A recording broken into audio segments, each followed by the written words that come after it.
first three children, I can take them along the way.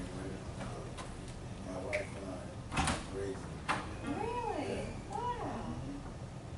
It's a lot of, Yeah. it's a lot of hardship to go through for the service. And then he lost his spouse. She passed away, so the military says you basically have to get somebody not to stay. Yeah. If you want to stay, you Yeah, you do. gotta resign. Yeah, once upon a time you could join and, you know, and still have children, but they changed it to where they can join if you don't give up legal Custody of your children. Really? Yes, it's like that If you now. don't enter marriage, then a single person with children can no longer enter them without you. Just when you're trying to make a better life for yourself, you have to make such a tough sacrifice. Yes. I was never, well, I was never fortunate to have kids, but that's just not my life yet, so. That's why you doing development, to develop kids. Develop kids. Did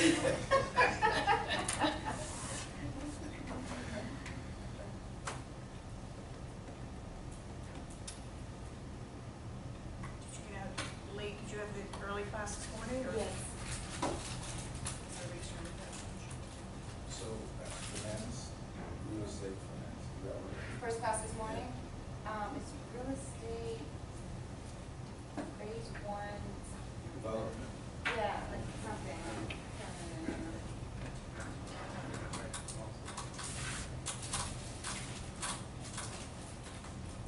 Are you doing this program like on a, how they have it set up for a year thing on Saturdays, or are you just kind of?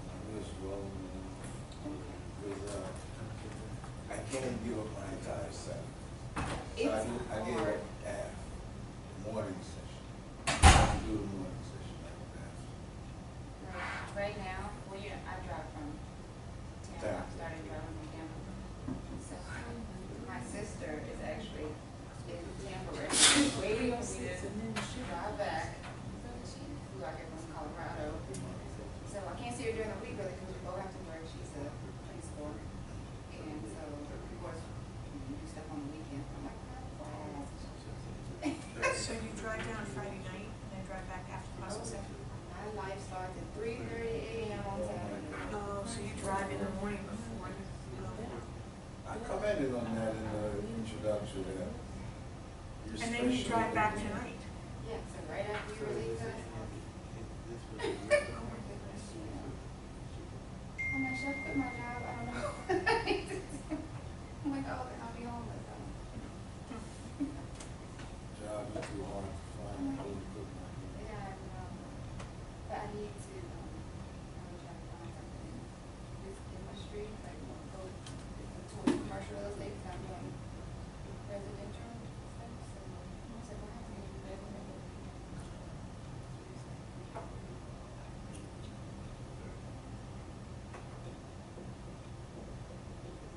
This, commercial stuff is on the job training. Yeah, I can see that. I think we can probably be taught the basic understanding. I knew nothing about land use regulations before I took this, nothing. I didn't even think to myself, like, you can't just convert the mall into, residential space just because, It makes Your sense. own- Yeah, because the mall isn't, they have JCPenney's and Sears and they're not doing it for it anymore, so, we have to rezone it.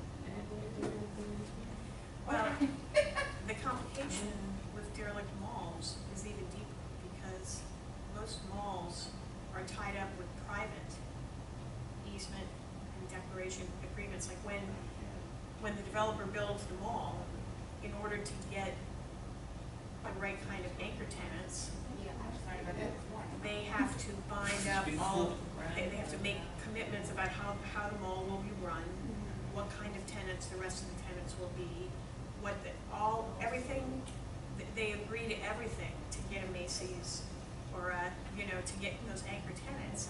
But then all the property is tied up by those declarations of covenants and restrictions. you know, the public agency approvals are just the beginning. Untangling the declarations and amending them to rework the property can be more difficult on the private side even than on the public. Like, actually, the old West Palm Beach Mall that was converted into a partially open air lifestyle center. I can't even imagine how they got it released from whatever the mall, but it was a really, really old mall, so it might not have been as tightly wound as the newer malls are. Sometimes got a smaller, much smaller than the mall, shopping center, which shops at Enclave. It's in Coral Gables. Wow. Yeah, and they have their entertainment, fresh market. For tomorrow. Yeah, because like, well, I mean, I'm already read through the documents and now, and I know, like, I'm just process. It's all in the garbage. It could be, like, I wonder, I found myself wondering about the Point Beach Mall, one of the, maybe two of the neighbors went out and a church is in all that space. I wonder how they managed that under the declaration that pertained to the mall. I don't know, I wasn't involved, so I don't have any information, but I could ask. Hello? Good afternoon. Hey there.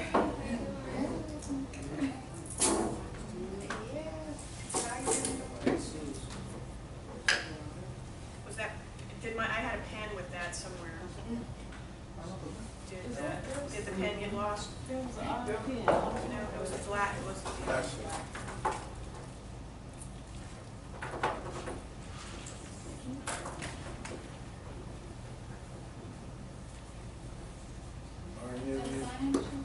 There is a sign-in sheet working around, yeah. No, right now my son is in his 5th year of a 4-year mechanical engineering program. Mechanical engineering is really hard. So 4.5 years is very common, but he's going to take the full 5 years and he'll have a minor, a bachelor, a minor in business administration also. And my daughter's a junior at UF in elementary education. Go Gators. I'm not a Gator, but I'm really, I'm fully enthusiastic right now, so I mean, like, what's y'all What are you?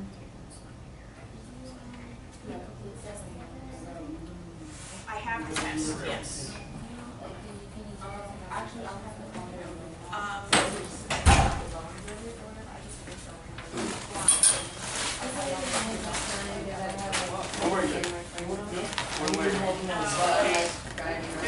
Right now there's 10 multiple choice and true false. There's 10 short answer. And there is one, there are 3 essay topics. You can choose one. You can write one essay. Does that sound like a lot? Oh, the buffet is It's an essay. One essay, you can get to choose one. Yes.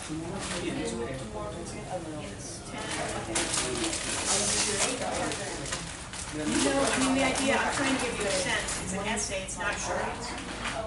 So it's 3 to 8. Answers should be 3 to 8 well organized. I don't want to paint. I don't want a short answer. So right now, I don't think we'll significantly lengthen the test. I think if anything else slows the question about if I decide to pull more. So multiple choice and true false are 10. Short answer, there's 10 of those, and there's one essay.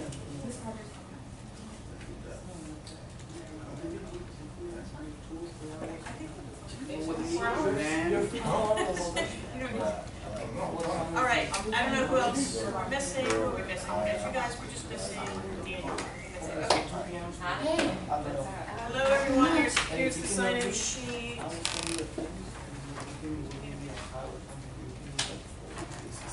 So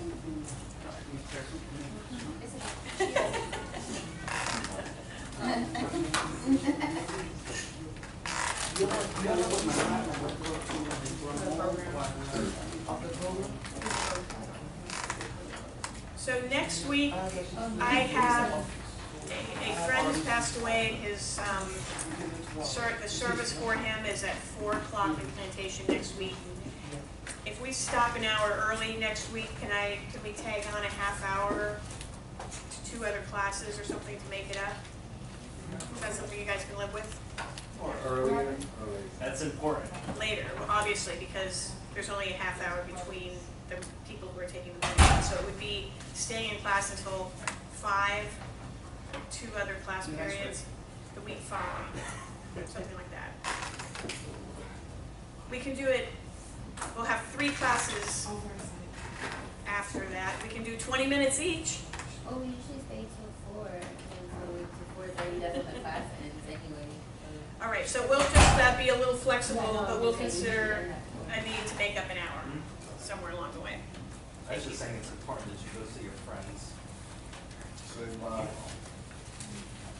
One of those class days in October, we're going to have a guest speaker, a partner of mine named Denny O'Shea, who was the head of development, a vice president with Styles Development for many years, and now he's a partner in my law firm, and he's going to share some war stories and some project experiences with you from being a land use lawyer and also being a developer. So I think that will be excellent. I just had a hookup from Styles Development because Oh yeah? yes, he was project manager for them development, owner, manager, whatever you call it. Yeah, well Denny was the head of development for them for a very long time. And he'd been in private practice as a lawyer, and now he's back in private practice with my firm. So, yeah. Okay. Oh, news. Something else. I can't find all the articles that I've been printing off over the year about land use law in real life, but I did find this. So Jack Nicholas and his partners have to pay $400,000 to settle charges that they filled wetlands at the golf club. So golf legend Jack Nicholas has given up on a legal battle over federal accusations that his companies violated the Clean Water Act by disturbing environmentally protected wetlands in the Bears Club, a private golf course community that he built 17 years ago. So he had... 17 years ago? Yeah, he had all the permits that he needed from the state, South Florida Water Management District, but he didn't go back to the U.S. Army Corps of Engineers and conform and go through their permitting process to incorporate the changes that had been approved by the South Florida Water Management District, and he got hit with violations by the federal agency, even though he was acting under permits issued by the state agency. Interesting. Conflicting levels of government can hang you up, so it's a cautionary tale. How far back can they go? I don't know.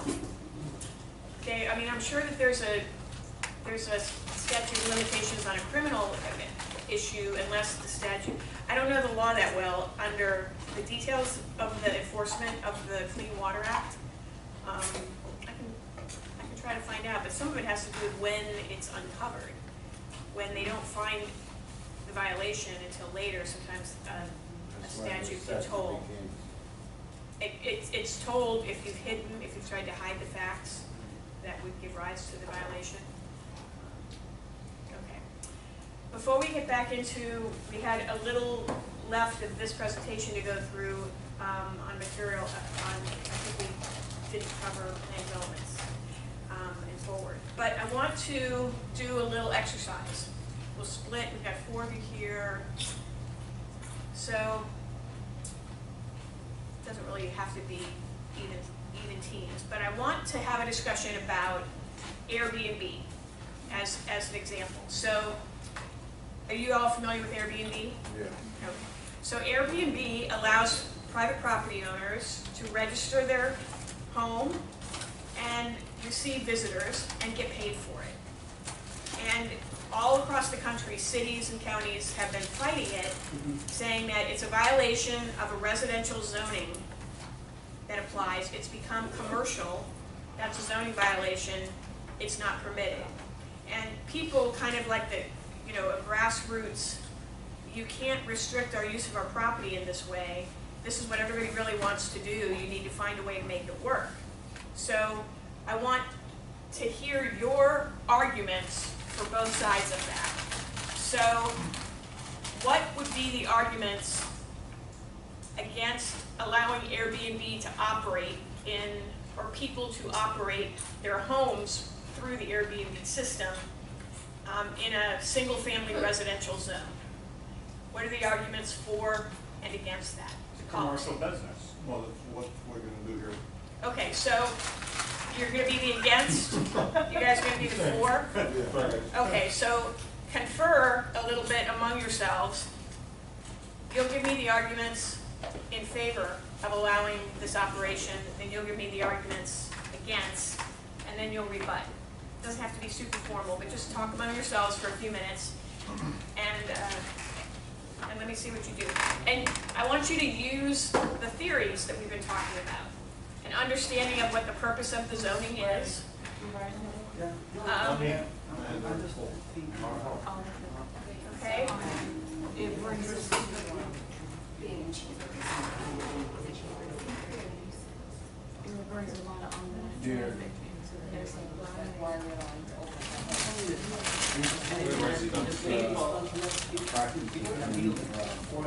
Did you see the article on Airbnb this week? With the, I think it was in the New York Times. There was a black woman and a white man. And he was trying, you saw that? Yeah, but you need to We're for confer with your colleagues. I mean, that had nothing to do with the land use, but. So, as a property owner, I have to do whatever I want. That's what's right. So you can't delegate what I do on my own property. So I that's. can't hear you, but are we for or against? We're Against. Public safety. The public safety, yeah. Everybody don't know if you help us comply Yeah. with, egress, Yeah. safety laws. We don't know what type of condition they're in. And people tax, especially this kind of services, they are on vacation, sometimes they train so long, and they're not taking care of us. That being shot down because Arguments there's for no, why your house or drink a lot. No, no. operations people should be doesn't permitted care in about- people's homes. You gotta look at Doesn't matter. look at it from the government Then perspective. Airbnb. You're paying 11% tax. You're in favor? Well, 13, and you pay 12. And then.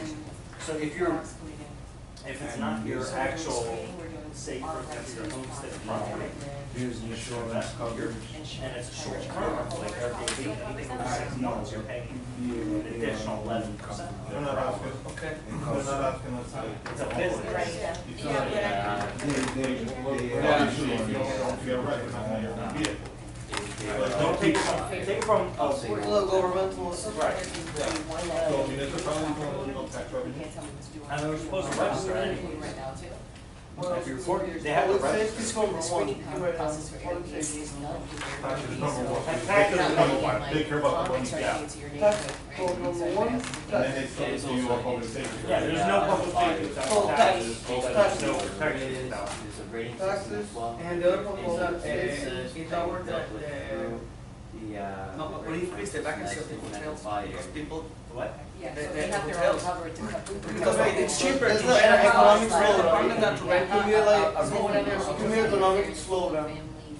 Yeah, hotels, they have people, You now have. they pay taxes, more taxes than. Biggest thing come in because of the affordable Airbnb. So what? So can you prove that it's damaged? Slow down, you will. But it could increase service. But the Airbnb has to be. No, look, That's 11%, anything under 6 months. let's check that right now. No, you don't know, she's a journalist. One of the benefits of doing this. That's why they look at it the same exact way. And in Miami, it's 13 minus 2 days. And then how to take A American lot of Airlines. times it's better environment than checking into a Okay, so we have taxes, public safety. My friend's from. Nuisance. You got a few more minutes. There's nothing we cars in the house now instead of the 2.5 that are planned. And then honestly, like, I've been to Canadians, friends with an Airbnb and they have like A lot of people 15 can't, people staying and in they- the house, and so it's not. Yeah. They go No, back she to the was just station. sure on rent, so There's she no decided regulation. to leave with her family to a friend's house in Airbnb or house for a week to just stop at Liability. $700 for a week. Oh. Better the utilization. Infrastructure. Yeah. Your, Impact. depending on what your You're career paying is. taxes, And you're impact paying fees. mortgage. Right. You got all that? What's the it complainants in this? Or is that? I'm agree as a Yeah. consumer. It depends on the location. As a consumer, I'm Right. agree with Right. Airbnb. Yeah. As a consumer, I'm agree with Airbnb. Like the, No, like this that's, location. They may purchase some. Yeah. It kind of depends on the location. It's Say it one more time, I didn't hear it. Saying So basically, there's impact maybe fees are depending on location. that area, it's Oh, already yeah, but- positive feedback to the area. Like if you have an Airbnb and Oh, Oh, yeah. Exactly, People like a stay taste of it, yeah. Then they know it's like. There's probably not much better. Get a hotel, like a bad area, and they're not gonna. well, that's why it was.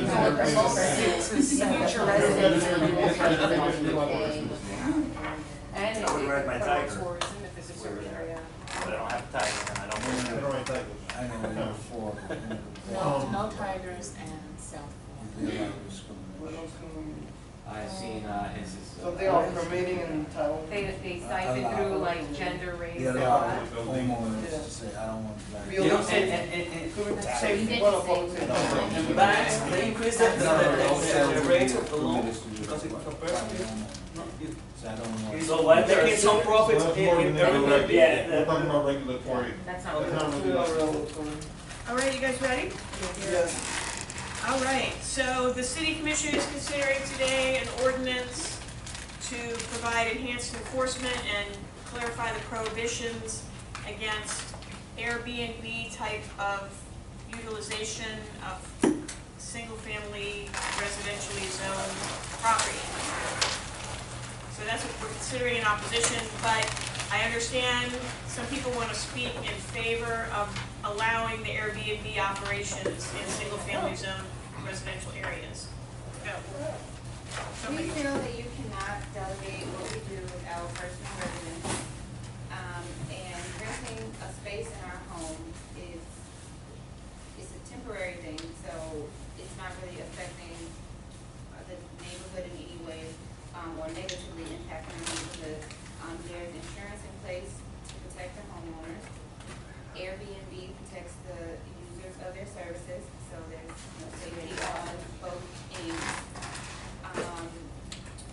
Sharing your space could potentially be, safer and more cost effective for those involved. And it also can probably stimulate the growth or allow people to frequent an area where they probably wouldn't have visited on their vacation if it's like outside of a tourist area. And so there's a potential for new residents if they come to that area and they like it, and they feel that they are exploring it more as someone who may decide to move there later. Do you feel that it is consistent that the Airbnb type of visitor, that use is consistent with the purposes established for a single-family residential area? Consistent. I wouldn't necessarily say, but. I mean, think of the it name. is- I wouldn't necessarily say that it's completely consistent, but maybe a family visiting might want to stay in the same area that they would back home, saying that if it's still like a single family area, it gives them a home away from home. And also there's no rules against in a home association that they can't rent out their own property temporarily. There's no city ordinances either. Okay, I understand that there are some people who want to speak at the public hearing opposed that support this. I'll start off. First of all, thank you for allowing us to speak today. We have 5 individuals, experts on our panel and marketing. So we would like to start off by saying innovation is bad. People is used to the status quo. So Airbnb is an alternative to hotel ripoff. It is an extremely easy way to become a landlord who just wants to turn a quick profit. So I'm gonna let my experts, add on to that. Well, one point we would like to talk today is about the taxes, how Airbnb will get benefits and for the public taxes, right? No. No, we're against. No, again, we're again. No, basically, Ignore there's that. there's not a regulatory framework in place on how we're gonna tax this. I mean, our hotels could be competitive, but they're not because we don't, Airbnb isn't taxed the same way that our hotels are. So we need to address that before we even So it's sucking consider. revenue away from, From tourist legitimate tax paying businesses, hotels. which are providing jobs to the community. In addition, these buildings and these structures have been permitted for this use, for this traffic. We don't know the conditions that these individual houses are in. And there's no, regulation on how they're gonna be inspected. There's safety concerns that we have, with individual tenants. There's infrastructure concerns.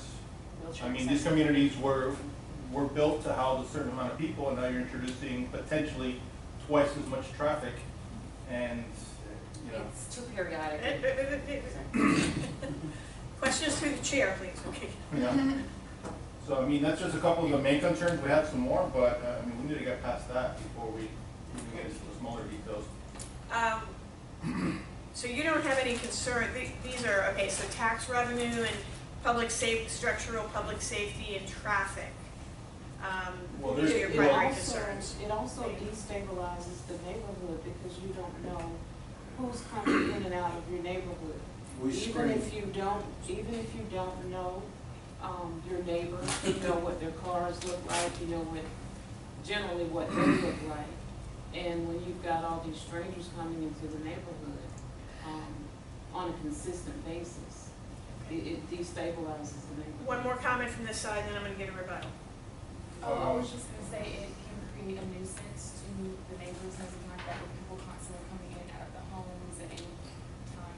Well, a regular owner of the home would, they can come and go as they please, but now you're introducing a bunch of different groups of people that are coming in and out, and like she said, you don't know who it is, and it also kind of begs the question of, is it a special privilege zoning? Like, this one particular house can be operated as commercial and everything else is residential. Okay. Rebuttal. Yeah, I've been doing this for 3 years and I've never had any issues with my neighbors. It's an infrequent situation. It's not every week the place is rented or every night the place is rented. All my clients are pre-screened. I get information on them before I even accept the contract, okay?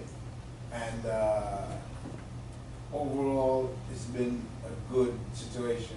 My home is sitting vacant. It's a second home. When we're not using it, I'm still paying taxes. I'm still paying my mortgage. I'm still doing landscaping and upkeep. This is a plus for homeowners.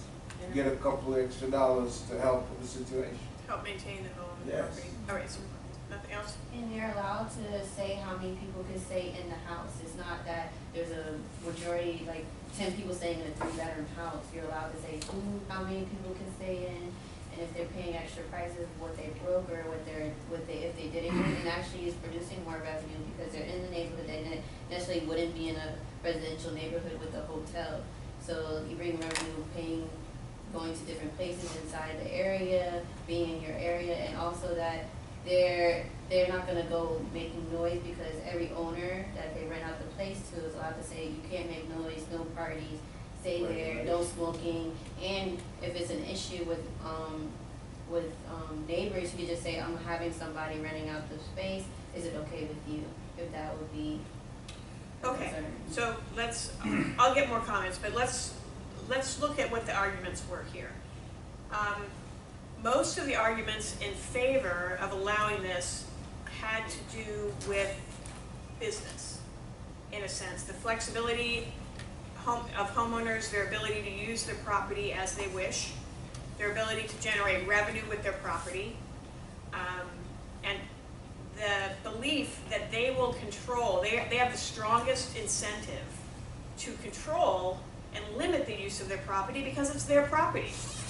All right, they're not going to allow disruptive tenants or disruptive uses because they own and protect their own property.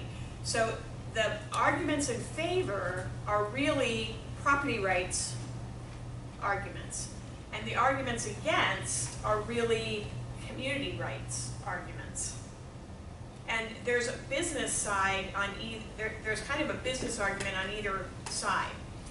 The business side of this, of pro Airbnb, is I own the property, I should be able to generate additional revenue, and it increases the likelihood that I will maintain my property well if I'm deriving additional revenue from it. And there's a business argument against that the tax system is structured to collect tourist taxes, for example, in Florida through hotels that are licensed and operated as hotels, but the tourists are spending their money through a mechanism that doesn't deliver the tourist tax.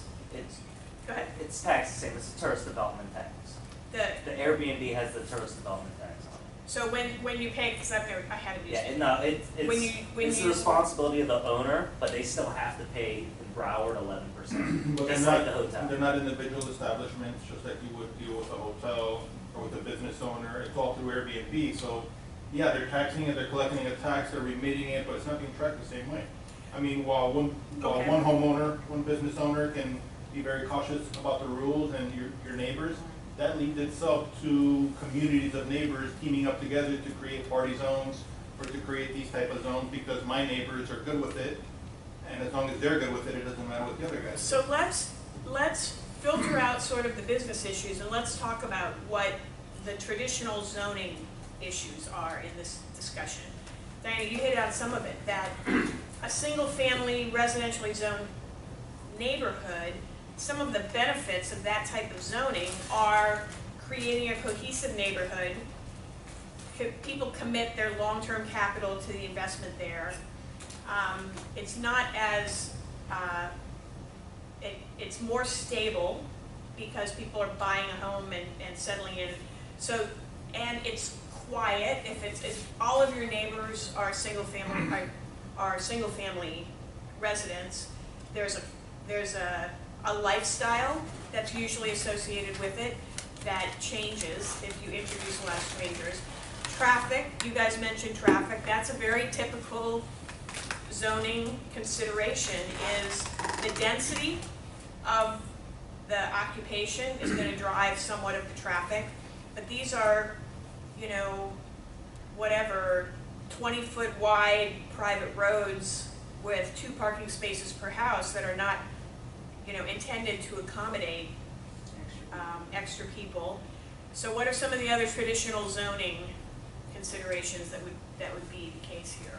Well, I think the fact that they're designated as single-family residences would suggest single-family, and also, you know, each property owner has a right to quiet enjoyment. So what that exactly is kind of vague in terms, but if they state that they're not quietly enjoying their property, then it could. I mean, even before the Airbnb, you know, argument entered the public discourse, whatever it was, 10 years ago, let's say, it started becoming pretty well known.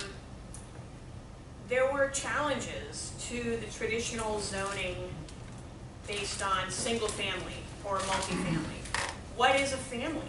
That's changed a lot in the last 10 years.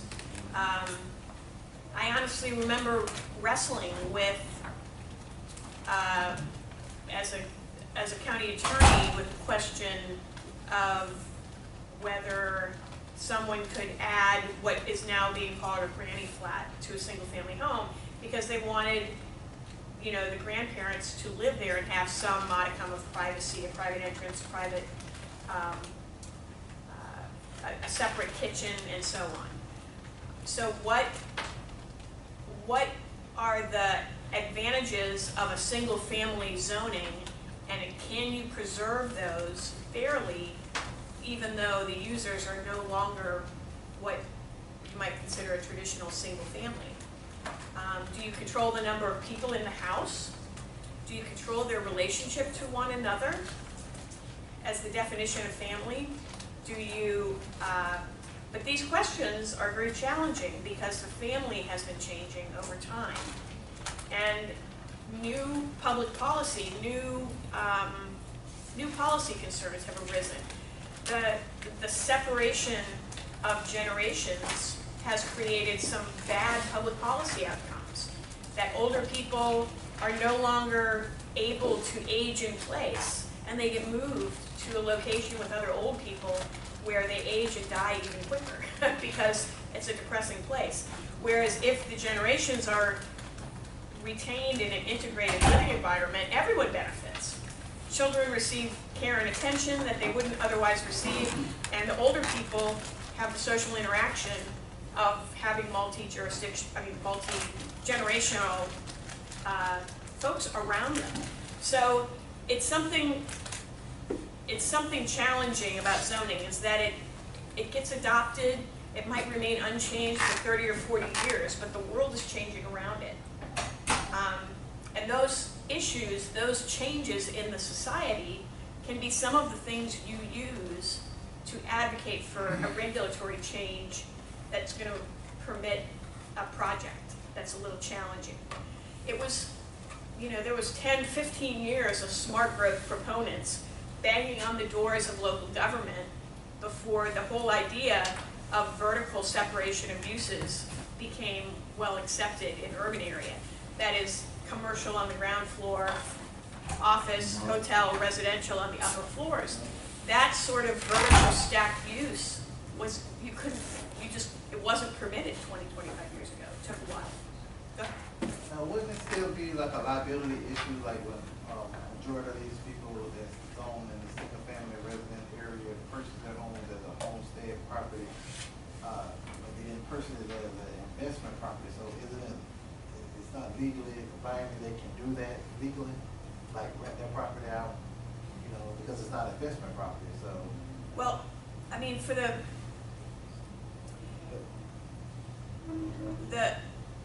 zoning, when it functions best, is going to focus on the use and on the impact that the use has, not ownership, really. That's not going to, the ownership isn't going to define the use or the impact of the use.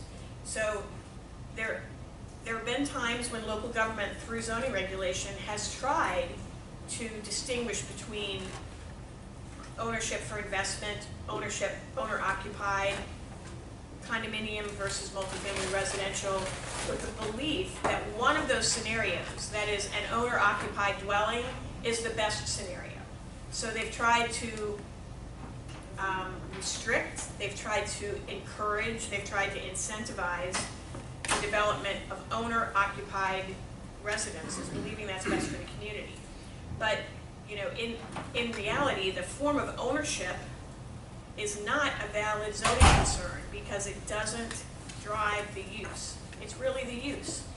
If a single group, a single family or group of related people or people who describe themselves as a family are living in a house, it has the same impact as if they own it or they rent it. It has the same impact either way. So the ownership form shouldn't be an issue, I'll put it that way, in zoning. But the focus should be on the use. And I fought those battles that where a city really did not want a multifamily residential, they wanted a condominium. And yet when the market changed, so the project got under construction, and then the market changed, and there was no market for those fee simple townhouses. The whole development became a rental development, and the city was not happy, but there was really nothing they could do about it. They can't regulate form of ownership through zoning. But there are these challenging changes in the world that push up against the edges of the regulatory structure. And people get angry, and people don't want to see their community change. But you have to break the new idea down into the benefits, how to mitigate the negatives, and integrate it into the zoning structure that existed. Okay. Well, just thought that would be a nice sideline. Okay, and so a little bit more housekeeping. Next week, we will start case study presentations. How are they coming?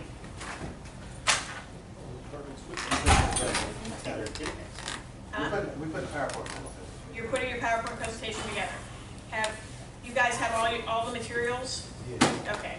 What about you guys? You've got all the materials? We got all the materials, we're working on it. Okay, you're working on a PowerPoint. How are the other two? You're with them, Yeah, I'm with right? And you guys are with Chantal, and you guys, okay. And how's yours going? Have you guys got all your materials? Yeah, we had to discuss the rest of it. Okay. Put it together. Okay. And then working on PowerPoint. All right, I just want to make sure that we'll be able to start those presentations next week.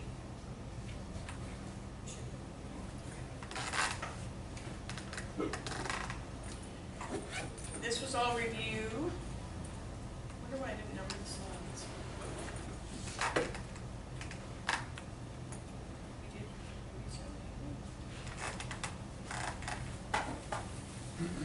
okay, I think this is where we stopped. We didn't dig in deeper to plan development structures. We touched on them as a more flexible option to traditional zoning.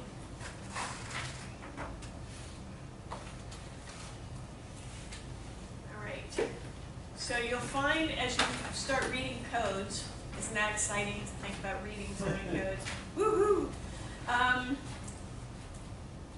When you're looking at property and it forces you against your will to read the code, you'll find two different kinds of planned developments. Ones that are done by out-and-out rezoning and ones that are done by an overlay. So let me talk about the overlay concept first. Some cities have planned development options that don't formally rezone the land, but they put an overlay on top of it. And the planned development overlay says, it identifies areas that you can deviate from the underlying zoning, and then it says, anything that we haven't deviated here, the underlying zoning would apply. It can be confusing because you're not really sure. You make an assumption that that the PD overlay allows you to modify site, building coverage, but there's still a building coverage criteria in the underlying zoning, and you're not. So it creates some uncertainty and some research difficulty in trying to determine what criteria actually apply. But the benefit from the city's perspective is that they make the planned development overlay approval have a short duration, and they condition it on your performance. So if the market changes and you don't want to do the project anymore, the overlay approval, the planned development approval will expire, and that old original zoning is still in place. And it's just waiting there to either be developed according to the old zoning, or somebody to come in with a new project proposal to do a different PD. Some cities, though, they do what I call a proper rezoning for planned development. The old zoning is completely eliminated and replaced by the planned development zoning, which is associated with a site plan. That tends to stay in place forever, even if the project didn't move forward, even if the market changed and it's not really what anybody wants to build there anymore. So I think you'll find that PDs as an overlay are becoming more popular. So it's always connected to a specific site plan, and it usually has a different duration. So some very large projects will be done as a planned development approval of a master plan, and then multiple individual site plans that come in over time that conform to the master plan. So is this sounding like concentric circles of similarity, right? Comprehensive plans, zoning plans. Even within zoning plans, we've got zoning plans and PD plans. It's like an inverted pyramid somehow. But I've done this kind of project where there was a master plan with a conceptual site plan approved at the time of a rezoning to planned development district, and then different sections of the master plan community came in at different times with much more specific site plan approvals. And usually there are criteria that describe to what extent your individual site plans can deviate from the conceptual master plan without having to go back to the city commission and get a separate approval. And usually some degree of deviation is allowed. So the rezoning all the way down to the center of the earth kind of rezoning to PD usually has no expiration date, but the PD overlay type of approval, it will often have an expiration date, and it'll often have ties back to selected criteria from the original zoning.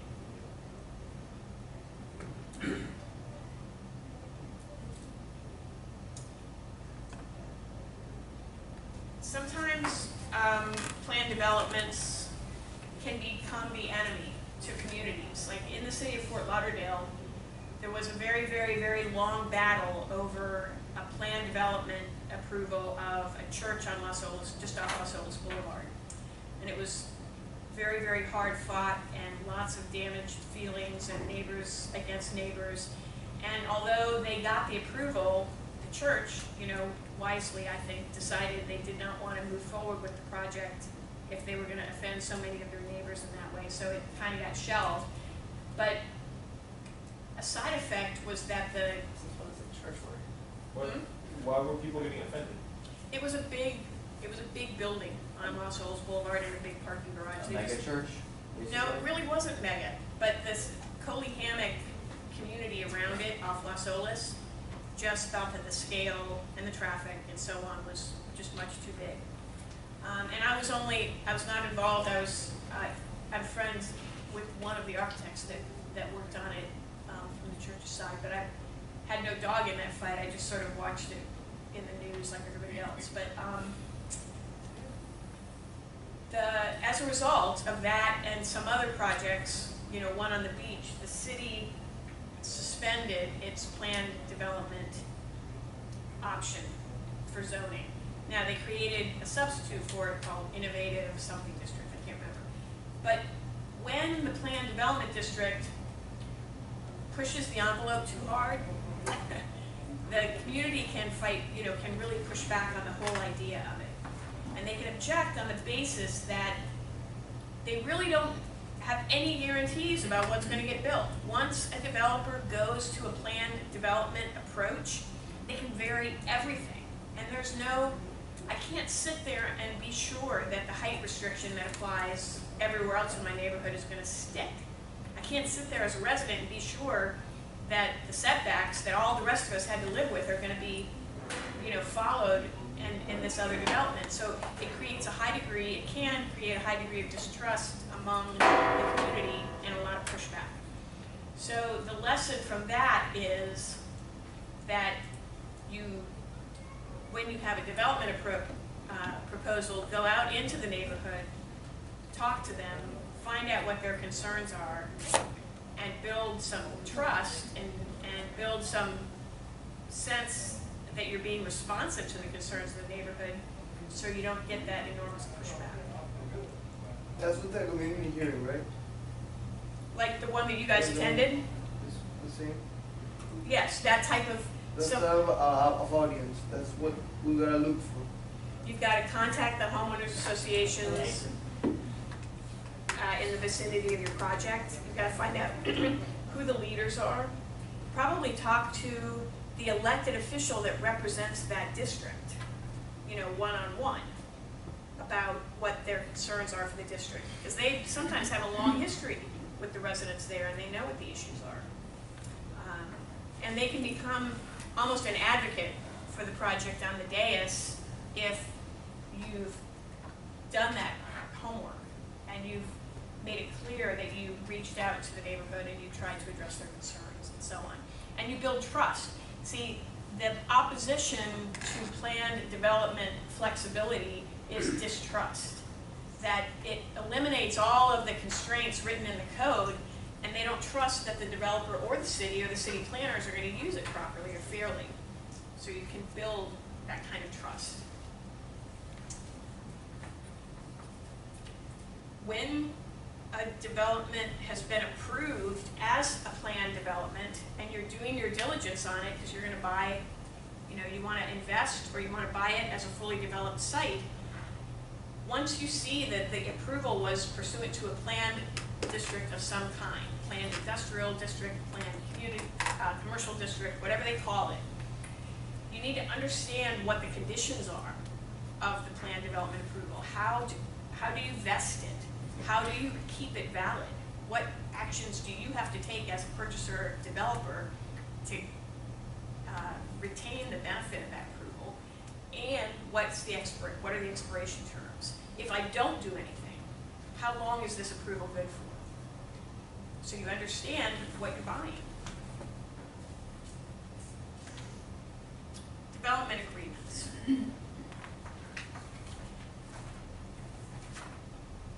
There is a provision in state law in Florida that acknowledges the validity and describes how a development agreement can be done. Now, it's a supplemental statute. It says if you want to do a development agreement under the statute, here's how you do it. But it doesn't preclude development agreements that don't comply with the statute. So I don't know what good the statute really is, but it's a supplemental way of doing development agreements. The statute authorizes them to create certainty that a development, once commenced, can be completed in accordance with current law. Generally, case law in Florida has established that once you start building under one set of rules, you're generally allowed to complete your construction under the same set of rules. But the development agreement creates more certainty for the developer that that's going to be acknowledged. These statutory development agreements require 2 public hearings. There are some minimum requirements: a legal description, identification of the property owners, the duration. I think that 30 years is still good. They keep extending the time period under the statute, but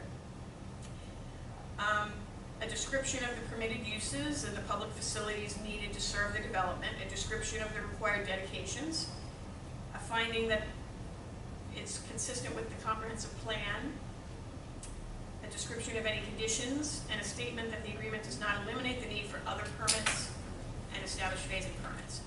Now, statutory agreements, I actually think they have to be reviewed. I think it's every 2 years now. I don't think it's annually anymore. The one thing,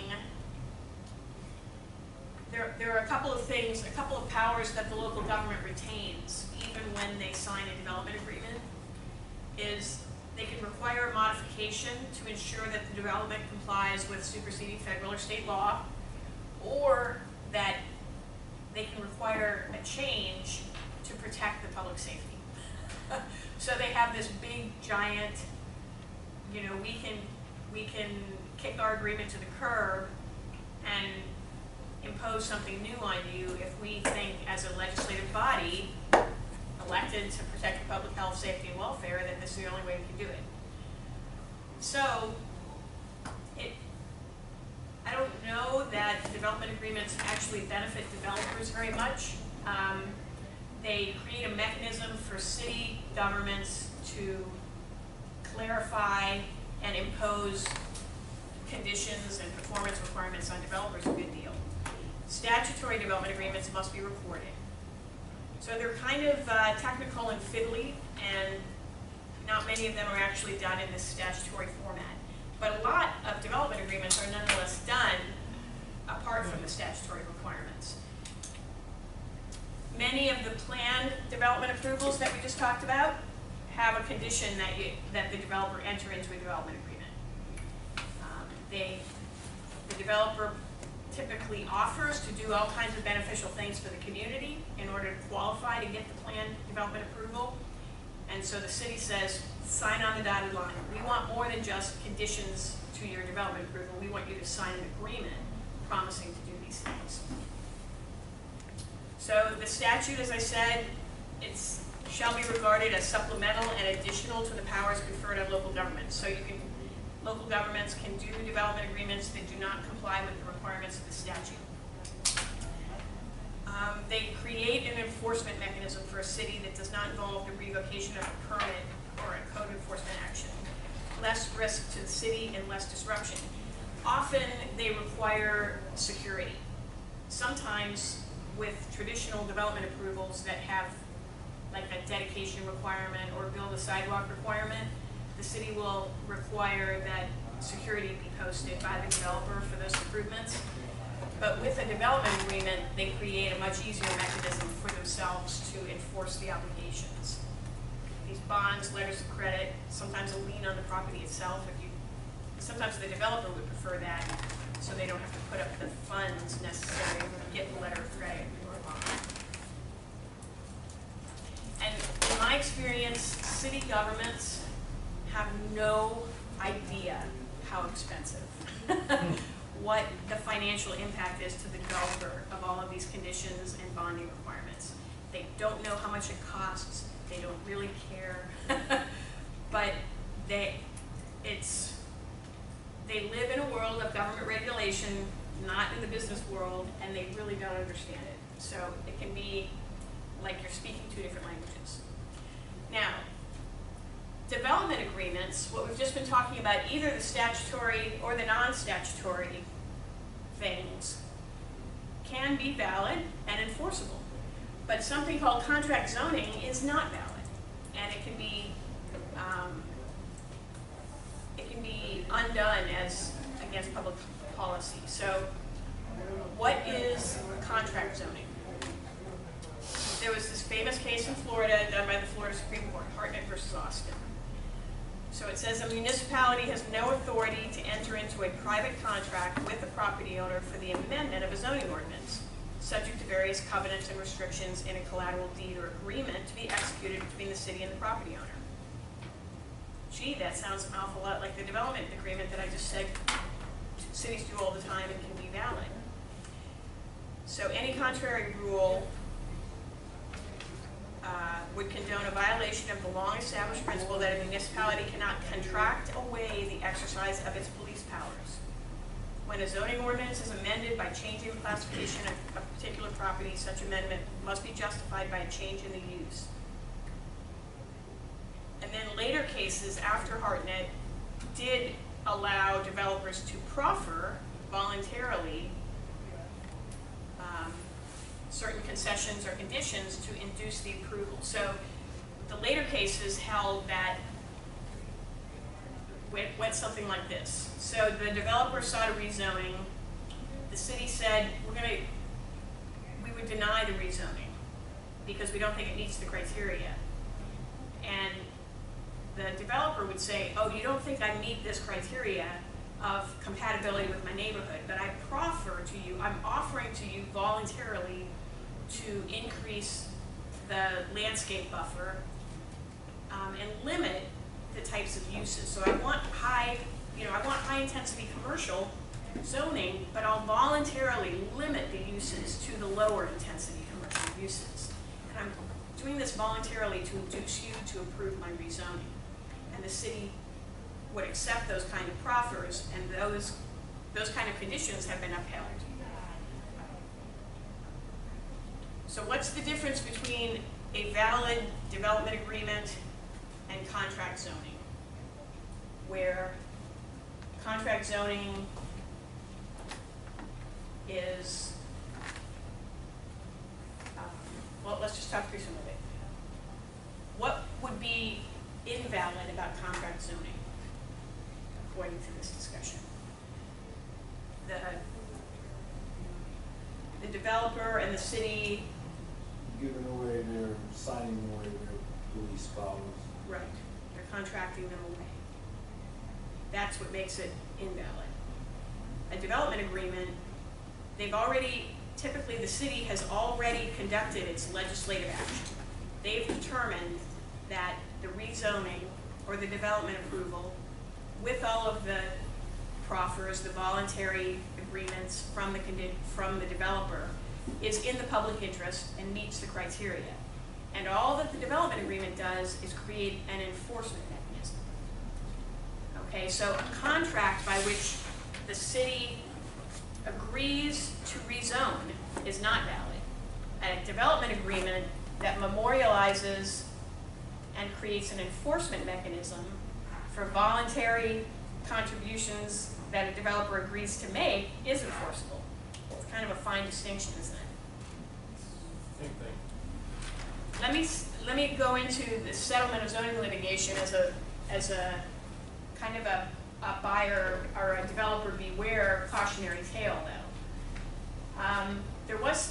There have been times when a developer in a city were at loggerheads over development. Sometimes the city actually supported the development, but for political reasons, because of the opposition of the electorate, they felt like they couldn't publicly support the development. So the developer would say, no problem, I'll sue you, and we'll settle the litigation. And your voters can't hold you responsible for what happens when you've been sued. And it worked for a while. But a few of those cases were undone. So even if the rezoning is done as an accommodation and settlement of litigation, it becomes invalid contract zoning. So the way to do it, to be done properly, if you're involved in zoning litigation and you want to settle it, but you want it needs to be binding, and you need to be sure that it's valid and enforceable. The settlement agreement needs to be structured as if-then. So the settlement agreement would say that the city agrees to process and consider the settlement rezoning, whatever it is, conduct its normal hearings, and if it approves the rezoning, wearing its legislative hat, so to speak, then the condition of the settlement will be achieved. But if they go through a public hearing process and, again, they reject the rezoning, then there's no settlement and the litigation continues. Kind of messy, isn't it? But they can't agree to contract away their police power authority to regulate for the protection of public health, safety, and welfare. That is illegal and invalid. So let it just sort of bounce around in the back of your head in your dealings with local government that they cannot contract away their police power authority. And if you proceed on that basis, the rug could be pulled out from under you. There could be a change on the city commission, the opposition rises up again, and the city itself goes to court to invalidate that agreement that was made, because the city can't contract away its police power authority. So a few little variations on some of these zoning concepts. Especially in urbanized areas now, in downtown areas, you'll find zoning districts that have a base density, but they have bonus density that you can achieve on the site for offering beneficial features. Some common things are to the inclusion of affordable housing, building out public spaces in your project, building public parking. Let's say you're doing a project that's close to the beach or someplace where there's a need for public parking. You're building a parking garage for your project anyway. Sometimes you can get bonus density for adding public parking to your garage structure and making it available to the public. Trying to be any kind of desirable urban design features sometimes can earn you bonus density. Transfer of development rights. So we're gonna cover this, when do I do historical next? Transfer of development rights is a system that's used to encourage development in certain places and discourage it in others. But rather than reduce, like depress the development capacity of some land, they allow that development capacity to be sold by the owner to be used in one of the locations where development is desired. So it's a transfer of development rights, and it creates a little market for TDRs, TDR credits. Might be per square foot, might be something else, but they develop a market price of some amount per square foot that can be sold by the owners or the developers of land that has been deemed suitable for higher density development and transferred from, sold by the owners of land where the development is discouraged. Did you have a question? Can you take it from one site to another if you own both of them? I'm trying to think of an example. In Miami, if you own both of them, I think you probably can. You should be able to, right? You should be able to, because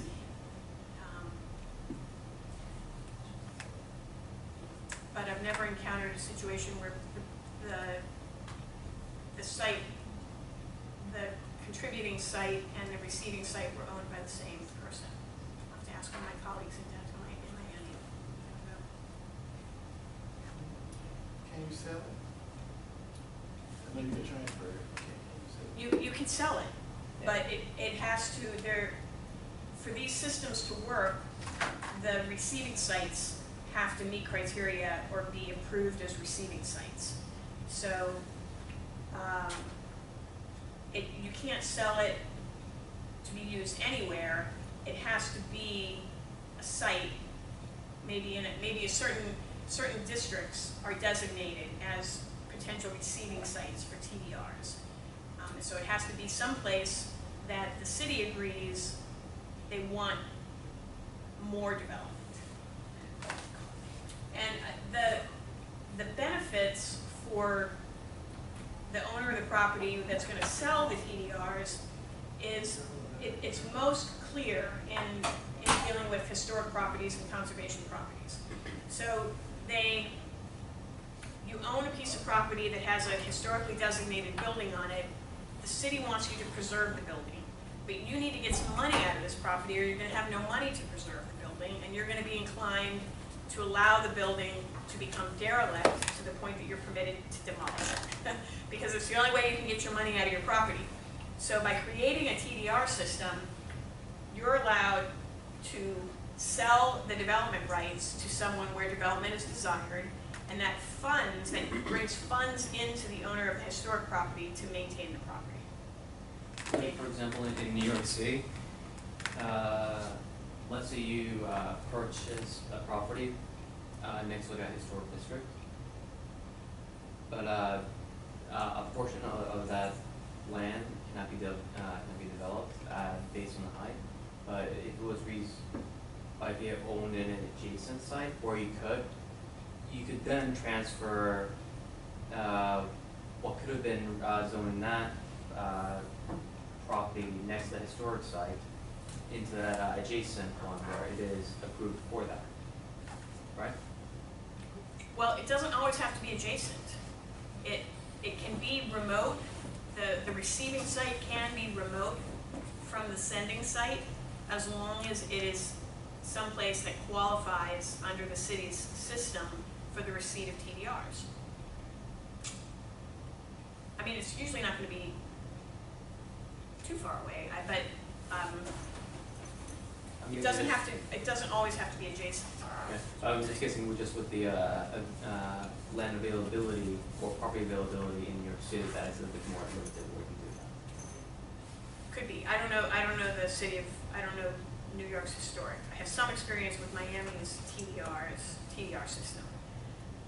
I have a client that owns a historically designated church site, and we entitled the site for a certain, a couple 100,000 square feet of TDRs. that when the market is right, they can sell. And at one point, they were selling for $7 or $8 a square foot. Now I think it's dropped down to 4 or 5, so they're just sitting on their TDRs right now to see if the market for the TDRs goes back up again. But it's a great program for the protection of historic properties because the city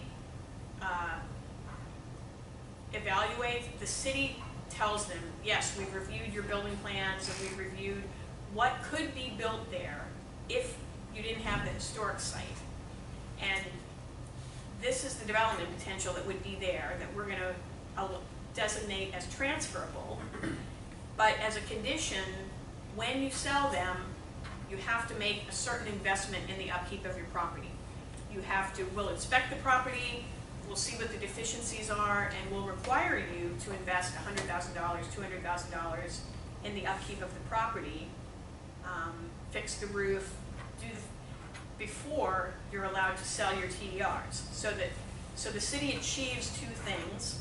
It directs the development to the areas where more development is desired and away from an area that they don't want the development. And it also directs funds to the property owner of the historic property to ensure that it's well maintained and it never falls into a derelict condition to the point that the historic value is lost. And this is done, go ahead. I'm sorry. And what's the benefit to the receiving party? They can, again, when it's a receiving site that qualifies, that's how they get their bonus density. Okay. They buy it from a TDR sales transaction, is how it will be done. Do you guys, I just saw that you went out and got your snack already. Do you guys want to take a break before the cafe closes? Okay. So let's take 10 minutes.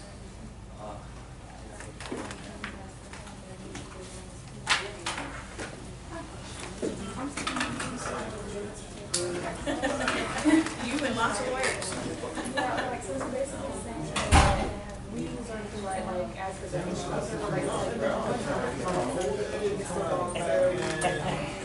Do something else. Push it back in, and it's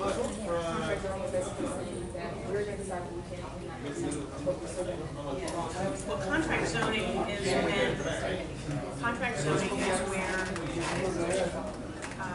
and it arises in settlement litigation most often, but the city says they agree to rezone, or they agree to grant the development approval, pursuant to the terms of the contract, and not by following their own procedures and considering all the public health, safety, and welfare issues that they're supposed to consider with their decisions.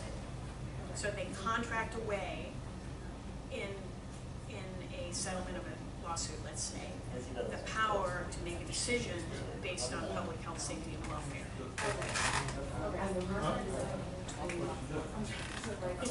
I know, and judges get it, it's like the cases are all over the place too. There are fact situations where they found contract zoning invalid, that on another case they found it invalid. It's a very confusing area of the law. But in general, the important thing to remember is that the elected officials are not permitted to contract away the exercise of the police power. And that is to make a decision based on public safety. That's the obligation of the police power, Okay. to act in the best interest of public health, safety, and welfare. So we're not doing anything in that sense, kind of. Yes, and a development agreement, and it's usually just an enforcement mechanism of the conditions imposed on the development agreement. They're not, so the city has already acted in public hearings according to their procedures. They've decided that acting to protect the public health, safety, and welfare, this development is okay. Heads up. as long as I'm the not, I might not be developer able to touch that does the until intersection improvements, Monday adds the evening sidewalks, or Tuesday adds morning, if that's the okay. landscape buffer. So basically saying if you don't follow these guidelines, we have to. Yeah, fine, like to try to get it done earlier during the week. Yeah, no, Right, yeah, and so you're saying, we wanna as make soon as sure possible, so that that we we make get more it information. those Tomorrow, conditions. all day tomorrow. We already made the decision that the rezoning is okay if, with those conditions, but Well, look, the we got development done agreement is with simply the the time. enforcement mechanism. Right, it's like, we Yeah, want, we did, man. we wanna be able to Other sue than you the, on the enforcement of the contract, which goods, is easier for than land trying to use prevent regulations, I have another place in, or real estate. it's trying to start enforcement. Yes. Oh, yeah. It's coming back so Just fast. enforcement Okay. mechanism. Sometimes there's a benefit in the That's all development right, agreement, Yeah, to the yeah. developer, because it's I supposed to think the most guarantee cumbersome the part is gonna be rules the, for them for final a period of project. time. That's not a real guarantee because the city can always decide that the public safety requires them to breach it At least anyway. with the, But these, case it, you know, it can, and sometimes it does useful things for a developer, like it agrees that, okay, you've gotta buy sewer capacity. separate, And this is the price we'll sell all that sewer capacity for, and even if we increase prices to everybody else, you've got that price. Oh, yeah. So it can Sure. sometimes have I'm benefits. just gonna grab Alright, a file. Is that a little better? do a Yeah, slide, thank do a slide, and then we can figure out how to break it up. Yeah. And then try to get together closer to the end of the week, see how we're gonna present it, and see what.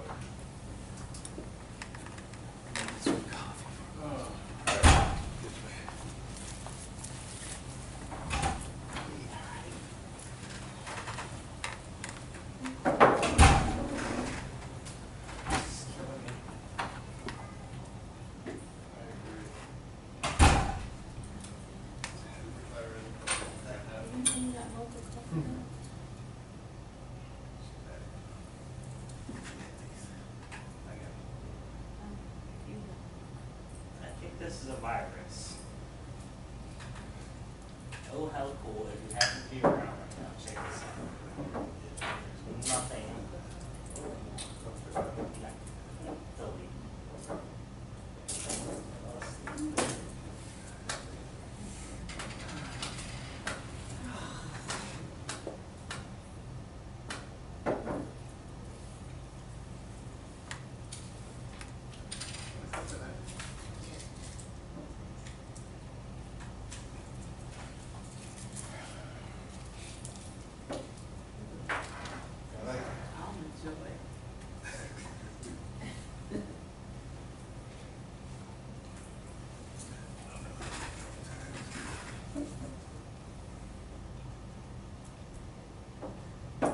You guys traveled all the way down again? No, you moved here now, right? Where? No, I knew.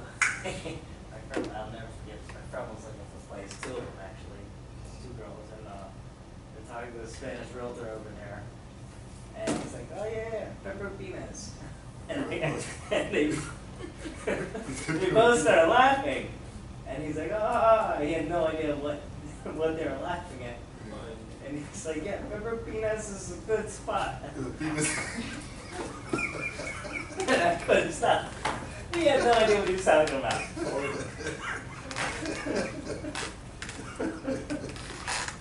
So now whenever I hear Pepper Peanuts, Pepper Peanuts. You want me to do next week? We got a real estate course over here. You see it? They buy houses. Huh? They buy houses. Yeah, that's funny. Look, it showed me with nothing in my tickets. I got mine. You got yours already? No, you gotta get it on walk off, but it's reserved. That's where we're at. You get two? Yeah. I didn't even get one. Did you have it? Yeah. I might be at Halloween. We're finishing what, 4 today? Or 4 o'clock? She talked about staying here extra time, I was like, what's Not going today. Not today, it's next No, week, not correct? today, Wait. I'm just like, I don't know. I don't know, bro. Is next week? That's, she asked I'll me. go to my Yeah, car to get that. Yeah, I I'm know. fucking done.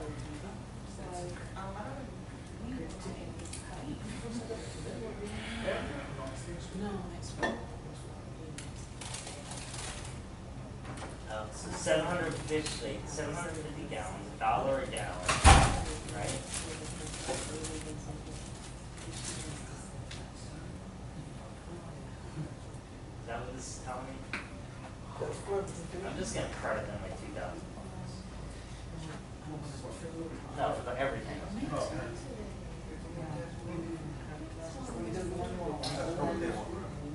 She didn't answer the damn You gotta ask her when they on the numbers, they might be pulling up. The last email's like, I prefer if we do this by email.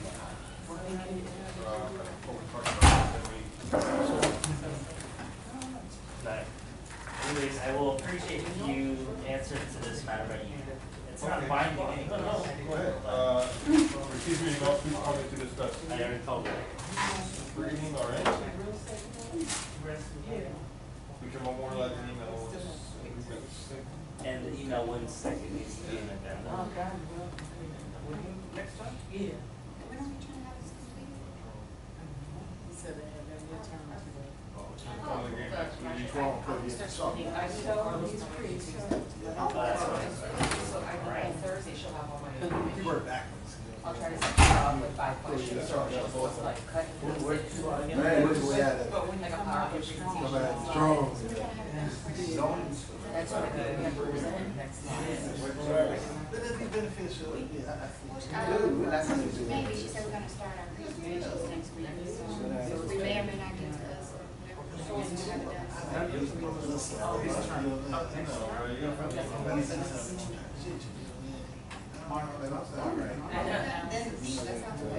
Yeah.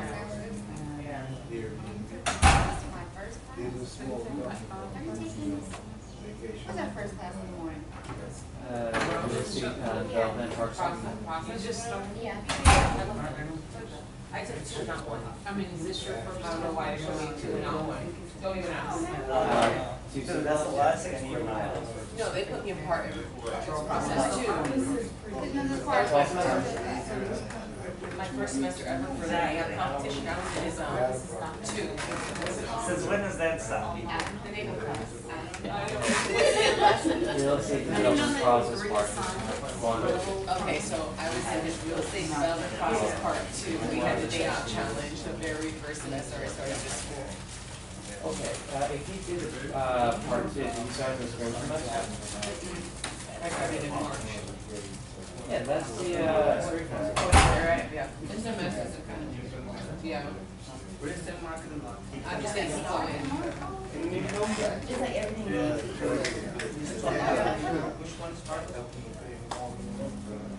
Whatever your Finn's football team is, right, that one? they just wanted to get me in and start collecting my money. Now that I'm here. So you just have to be a law. Reserve tickets. And I failed real estate law. I already paid these funds $50. I gotta take it, they make me take it. They were just looking at the That's it, whatever's available, throw it in. That's why I like the for myself now, descriptions and actually. Yeah. Yeah. I asked if they Did had they those already already. records free? Have There was no regrets. you done that? So my friend's doing it now on Tuesday, so she's giving me like alternatives, and I'm watching her class. It's hard. You're like, it's hard, okay. Yeah, a lot of people, like half of them, let me know, I'm sort of the end of their cohort, because it's just their. I was supposed to take 3 nights, she told me Tuesday night, but I have some. So you're doing everything on Saturdays? Trying to, but now they need me to take law on Thursdays next semester, because it's the end of the semester, I have to. Which class? And I wanted to take capital markets. I'm still there. It's like 4 rows, I'm not taking it all the time, and they're all taking capital markets next semester. And I wrote a long letter, they said, I'll take you next semester, I promise I'll take law. Who has capital work on Thursday nights? Maybe I can't take 4 classes. Oh, it will be. That would just, I'll set myself up. In 8 weeks? I know some have done it before. In 8 weeks? Oh, the day goes through the. Yeah. Oh, yeah, I have to do that. Oh, then. I'm trying to register It from class. says you don't hold it out. How you go on there and register? It'll tell you. They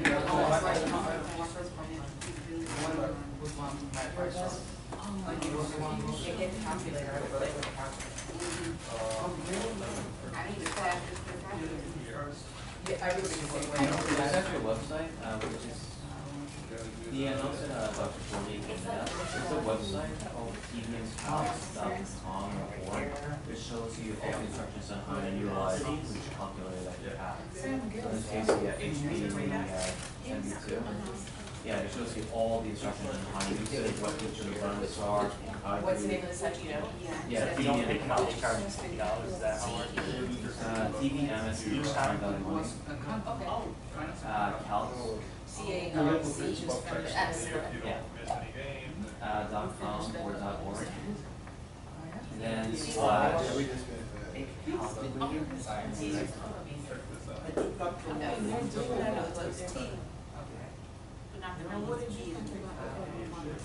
I like it, but it's pretty tough.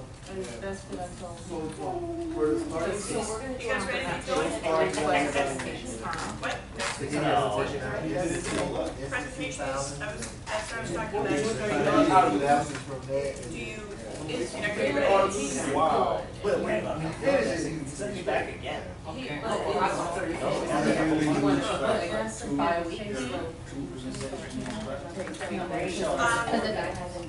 we can, we certainly would have time to do two. I'm chasing a city guy, he's not responding, so I have to go to his office early in the morning. Yeah, right, yeah.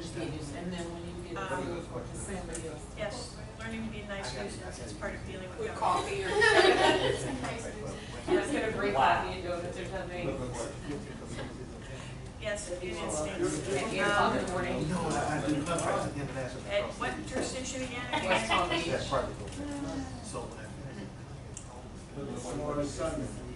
Monday or Tuesday, so there's anything, I'll just go. We'll see him that week. It depends if he's there, and then we have all the information together, that's what it's like, we have the Make sure they don't get. Oh, come on.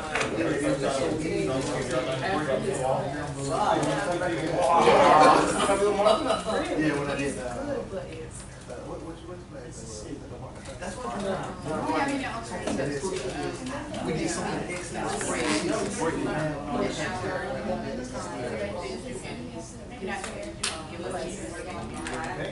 Instead of extending. That's what I just did. I mean, I would do it if I have, I just wanted to know if they're any other possibilities. But if not, So. Go back. What are your shopping? 6 hours or 7 days.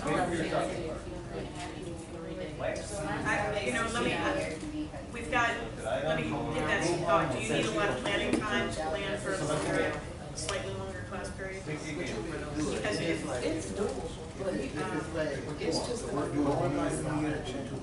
it's just the fact that he's trying to take that. yeah, that's what, I mean, and yet I end up listening to you like 4:15 most of the time. That's why I'm not sure how. Where's the, free No, but I'm talking about, okay, like, we're taking two right now. Yes, yes, no, Yeah, yes, and then they were counting. yes. Yes, and no. Got to be determined by. $5.95.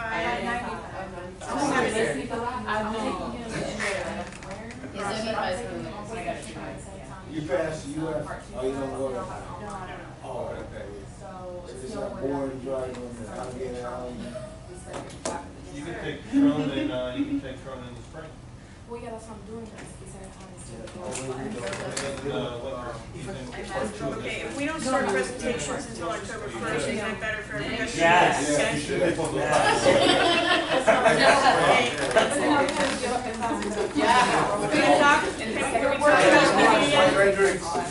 If we don't start presentations until October 1st, is that better for everyone? Yeah. You won't hurt our feelings. Yeah, you want. I'm gonna take capital markets. All right, so next week will be a shorter class because I have I a don't wanna memorial take the service to go development to, and we for won't do a 15 presentation. Next You week, don't wanna we'll take start over them on the at the same first. time. I haven't taken either one of them, but. That's what I was I think maybe what we'll do is draw numbers or something. We'll do 2 of them on the first, and 2 of them on the 8th. Oh, yeah, but we have one material. Yeah, We'll it's, take the 8th. We'll take the 8. you'll draw, each team will draw a number, First, and 2 of you will go on the first, and 2 of the teams will go on the 8th. can we do paper, rock, scissors? Yes. I don't have to Let's do it next class. It gives you all time to, We'll go to 3 or 4. like, get your Figure good out karma what when we're she done. did.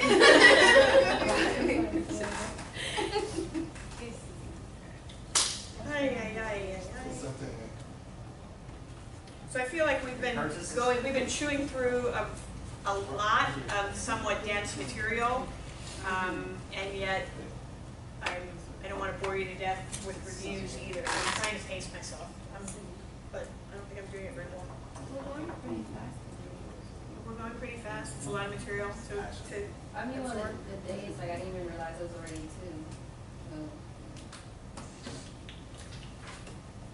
2. Okay. This, so in the spirit of review, we'll go back and catch, again, this is like the second time we've reviewed this, so the 3rd time you've seen it. So I'm hoping that it's sinking in, and as your language expands and your understanding of the concepts expands, sometimes to go back and read again what you've heard once, all of a sudden it filters better because you have a better context for it. All right, remember comprehensive planning in Florida, it's pursuant to statute, which is found in Chapter 163, Florida statutes. Every city and county is required to adopt a comprehensive plan. There are required elements. Most of these look familiar.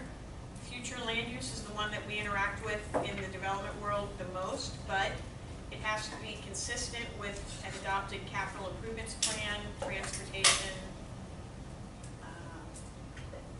utilities, conservation, recreation and open space, housing, coastal management. So if the future land use plan permits a certain density of residential development, then the parks and the recreation and open space element of the plan has to show how the local government is going to make sure they have adequate park space to serve all those residents that they're anticipating on the future land use map. See what I mean by interacting and consistent?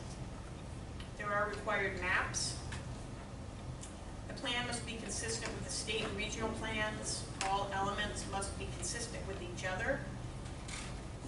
The plan, the land development regulations must be consistent with the plan, and all development orders approved must be consistent with the plan. So if the future land use category does not permit industrial, but for whatever reason the local government approves a site plan that allows industrial land use, someone can sue them to invalidate that approval as being inconsistent with the comprehensive plan. There are regulatory agencies that interact with the development approval process. The U.S. Army Corps of Engineers, which Jack Nicholas and his team discovered had something to say about filling wetlands.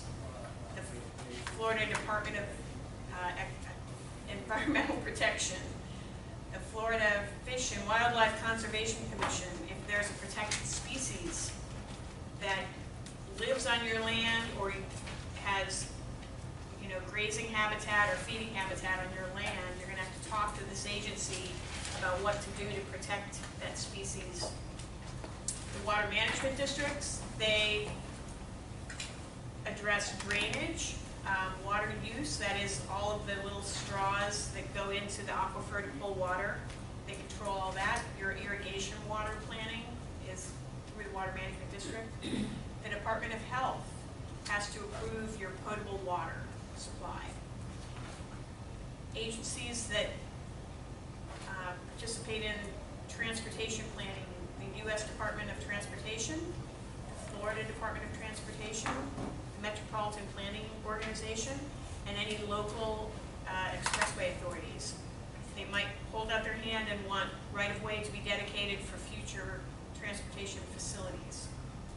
Flood control, the Water Management District and local drainage districts regulate that.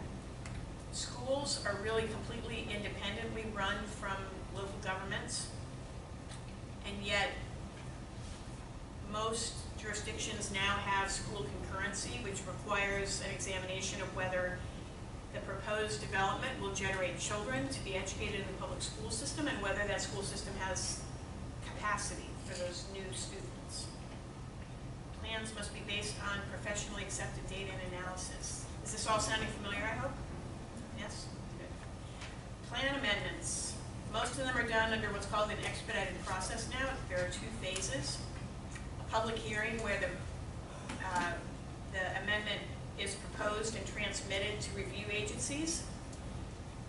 If any of those review agencies have comments, they send them to the local government, and then there's an adoption phase, another public hearing, and the local government must take action on the amendment within 180 days of when they submitted it, when they transmitted it. Approval is always by ordinance. After adoption, the Department of Economic Opportunity or an affected person can request a hearing if they still believe that the plan amendment is inconsistent with the rest of the plan or violates the law. Implementation of plans is done primarily but not exclusively through zoning. Typically there is a zoning map and a zoning code, or sometimes it's called unified or uniform land development regulations. They establish categories and the permitted, prohibited, conditional, and special exception uses in each category. The zoning code will typically set dimensional and bulk regulations, parking requirements, landscape requirements, site lighting. There's usually a sign code, and sometimes there will be an architectural or design review process. Variances from the zoning code are permitted, but they can be very difficult to win. The criteria typically require a demonstration of hardship that is not self-imposed. Site plans are the other primary tool by which local governments implement their plans and their zoning regulations. It requires a submission of a stack of plans, an architectural site plan, elevations, preliminary engineering drawings. It can be a pretty detailed set of plans for what is a very early type of conceptual planning. The typical procedure, as you guys are learning with your case studies, is that the site plan is reviewed by a committee of staff members. They provide comments. You have to address the comments, and then you get to move on to review and approval by an advisory board and sometimes by a city commission. Planned development districts, by whatever name they are called, can be more flexible. They're project specific, but they typically have to provide some kind of public benefit in terms of higher quality development or the inclusion of public space or public amenities to justify the relief from the more strict standards of traditional zoning. Nonconformities. A legal nonconformity occurs when the development complied with the code at the time it was built, but no longer complies because of changes in the code. If the nonconformity arises because of changes on the land that were not permitted, that's not a legal nonconformity. The legal nonconformity